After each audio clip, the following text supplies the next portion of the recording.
Сайн байна уу? Танд ABBA Mongolia аппликейшнаар хэрхэн машин түрээслэх талаар заавар видео хүргэж байна.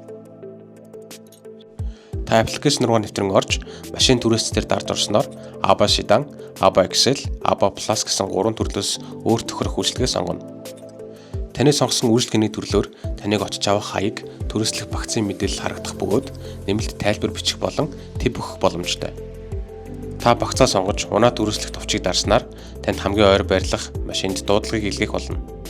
Хэрэв дуудлага олдоогүй тохиолдолд танд урьдчилсан захиалга үүсэх мэдээлэл ирэх бөгөөд та тийм товчийг дарснаар 1 цагийн дотор танд ABBA Mongolia-гийн ажилтан холбогдож сонгосон үйлчилгээг олж өгөх болно. ABBA-гаар машин түрээслэх ийм амархан. ABBA бүгдийг багтаасан, бүгдэд зориулсан.